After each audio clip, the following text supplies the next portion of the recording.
কিন্তু একমাত্র দুইটা স্থানে যেতে পারবে না, মক্কাতে মদিনাতে। মক্কাতে মদিনাতে ঢুকতে পারবে না, মক্কাতে ঢুকতে পারবে না। তবে হ্যাঁ, মক্কার ভিতরে মদিনার ভিতরে মুনাফিক থাকে কি থাকে না? থাকে কি থাকে না? দাজ্জাল যখন ওই মক্কা মদিনার কাছাকাছি যাবে, মদিনার কাছাকাছি যাওয়ার পরে আল্লাহ পাকের কুদরতি সাহায্যে মক্কা মদিনার মধ্যে ভূমিকম্প হবে, ভয়ঙ্কর ভূমিকম্প।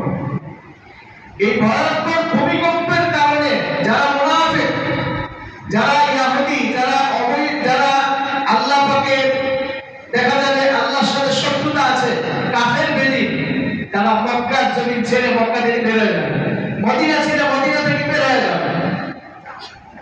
অর্থাৎ আল্লাহর দুশমন মুনাফিক যারা, মুসলমান ব্যতীত সবাই বের হয়ে যাবে।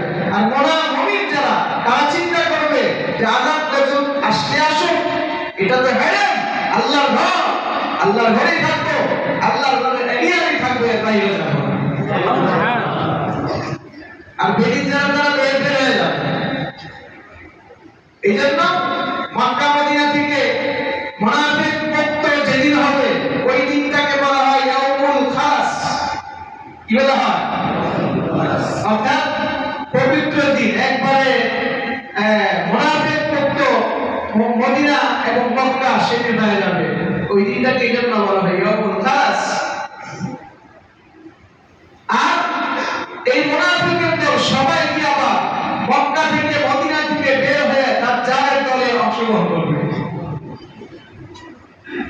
যদিও এতদিন মদিনাতে ছিল, যদিও এতদিন মক্কাতেই ছিল, কিন্তু ঈমান না থাকার কারণে দাজ্জালের দলের মধ্যে অংশগ্রহণ করবে। শেষ পর্যায়ে ঈসা আলাইহিস সালাতু ওয়াস সালাম সিরিয়াতে গিয়া বাবুল লুদ নামক একটা জায়গা, ওই জায়গাতে ঈসা আলাইহিস সালাতু ওয়াস সালাম দাজ্জালকে পাবে। আর দাজ্জালকে দেখেই তখন তার মিশন দেখে দাজ্জাল বিভিন্ন প্রান্তে ঘুরতে থাকবে। কারণ ঈসা আলাইহিস সালামের শ্বাসের এত পাওয়ার হবে যে তার শ্বাস যেই বেদিনের গায়ে রাখবে, সাথে সাথে সে মারা যাবে। সুবহানাল্লাহ বলবেন না?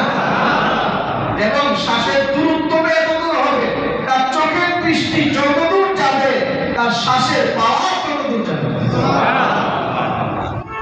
এটা এই অবস্থা দেখে দাজ্জাল ভয় থাকবে, লুকাইতে লুকাইতে গিয়ে সিরিয়ার বাবুল লুদ নামক স্থানে ওই জায়গায় হযরত ঈসা আলাইহিস সালামকে পাবে।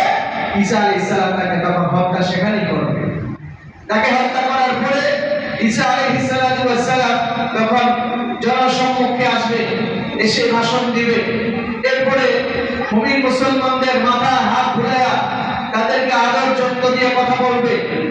এবং সেই সময়ের মধ্যে আল্লাহ পাক রব্বুল আলামিনের কোরআনের বিধান জারি করার জন্য, কোরআনের শাসন অনুশাসন হওয়ার জন্য পুরো বিশ্ব এক হয়ে যাবে যে এখন আর কোনো শাসন চলবে না, একমাত্র চলবে আল্লাহর শাসন। একমাত্র চলবে কি? আর কোরআন। এইভাবে কিছুদিন যাওয়ার পরে এরপরে আল্লাহ পাক রব্বুল আলামিন আবার ঈসা আলাইহিস সালামকে জানাইলেন। ঈসা আলাইহিস সালাম জমিনের মধ্যে মুহাদ্দিসিন ইকরাম, মুফাসসিরিন ইকরাম লিখেছেন, তিনি 33 বছরে জমিন থেকে আল্লাহ পাক তাকে উঠায় নিয়ে গেছেন। এই জমিনে আসার পরে আরো 7 বছর বাঁচবেন, অথবা 45 বছর পর্যন্ত তিনি জীবিত থাকবেন। এই কয়েক বছর হযরত ইমাম মাহদী এবং ঈসা আলাইহিস সালাম দুইজনে একত্রে থাকবেন, একত্রে বসবাস করবেন। কোন কোন কিতাবে এসেছে ঈসা আলাইহিস সালাম বিবাহ করে নাই, এই জমিনে এসে বিবাহ করবে। এরপরে তিনি যখন ইন্তিকাল করবেন, ইন্তিকাল করার পরে আমাদের পয়গম্বরের রওজার পাশে একটা জায়গা আছে, কবর রাখা আছে, ওই জায়গায় তিনি যখন ইন্তিকাল করবেন, ওইখানে ঈসা আলাইহিস সালামকে দাফন করানো হবে। প্রিয় উপস্থিতি, ঈসা আলাইহিস সালাম যখন পুরো পৃথিবীর মধ্যে কোরআনের শাসন বাস্তবায়ন করবেন,